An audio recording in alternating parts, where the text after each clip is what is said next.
The group ISIS-K has claimed responsibility for yesterday's attacks. It is a regional offshoot of the so-called self-styled Islamic State, which has typically operated in Iraq and Syria. Before the carnage outside the airport in Kabul, U.S. intelligence had warned of an imminent attack by ISIS-K. For more on this, I want to bring in Olivia Gazes. She's our intelligence and national security reporter. Olivia, first of all, what is ISIS-K? How long have they been around? And is this the same group we became familiar with in Iraq and Syria? Good morning, Christina. It's good to be with you. ISIS-K, yes, is an affiliate group of the Islamic State. And as we've been hearing, the K stands for Khorasan, which is a historical region in Central Asia.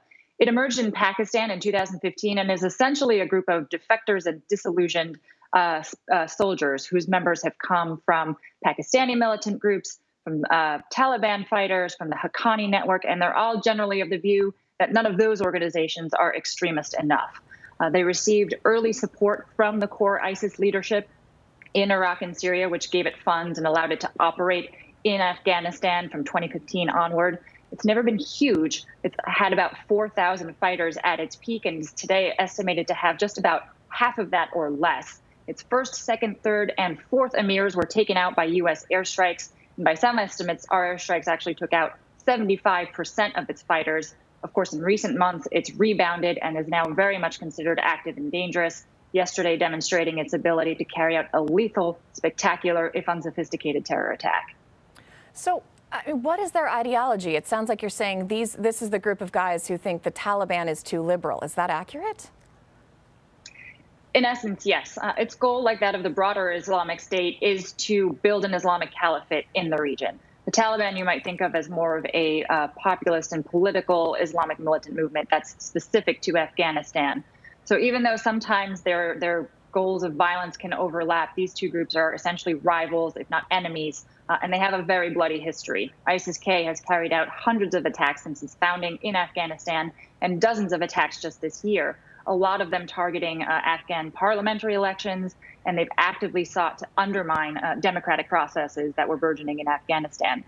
They viewed the Taliban's deal with the U.S. as an absolute betrayal of jihad, and they've denounced its takeover of Afghanistan.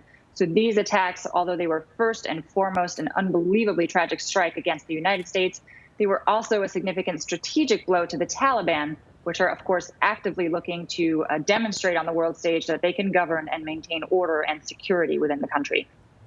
And I know there were some fears that members of the Taliban who were also unhappy with them negotiating with the U.S. in Doha or negotiating with the Americans on this withdrawal, that they would then defect and go to ISIS-K, who they thought was more in line with the Taliban of old, not this new rebranded Taliban 2.0.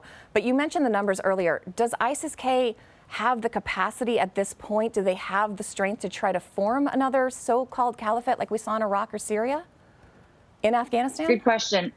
Yeah, good question. It may not have that capacity at this moment, but as we have heard, there's no doubt that the recent events in Afghanistan, the Taliban's takeover, and especially yesterday's attacks have been an enormous boost and inspiration to extremists everywhere, right? I mean, intelligence officials have been warning that the symbolism of this moment is a hugely effective recruitment tool for terrorist groups of all stripes. So absolutely, this paves the way for more extremists to travel to Afghanistan, more adherents to pledge allegiance to ISIS and ISIS-K, to organize, to start plotting attacks. And it's, of course, a terrain in Afghanistan that makes it notoriously difficult for them to be detected without a human source network. That is, of course, the very thing that we are losing, or is at least set to diminish significantly as we draw down our military footprint there in the country. And what are your sources telling you about the odds of them trying this again in the next couple days before the U.S. leaves? Unfortunately, that they are very high. The CENTCOM commander, of course, yesterday said that the threat to U.S. forces are very real and that there are extremely active threat streams against the airfield. Those can range from a vehicle-borne a bomb to a rocket attack against which we have more robust defenses to another walk-in suicide vest scenario of the sort that we saw yesterday. General McKenzie said that there's a need to balance two things at this moment, obviously maximizing the number of people who need to come out of Afghanistan, evacuees who can get through, and drawing down the remaining U.S. forces on the ground. But there are still crowds today, massing at Kabul airport. So they're still making this awful choice between being killed by the Taliban or killed in a terror attack. And as long as there are these crowds and a U.S. military presence at the airport, it poses a significant and an attractive target that's available to ISIS-K and, frankly, to other terrorist groups that are now operating in Kabul. Olivia Gass is our very intelligence and national security correspondent. Thank you. Thanks, Christina.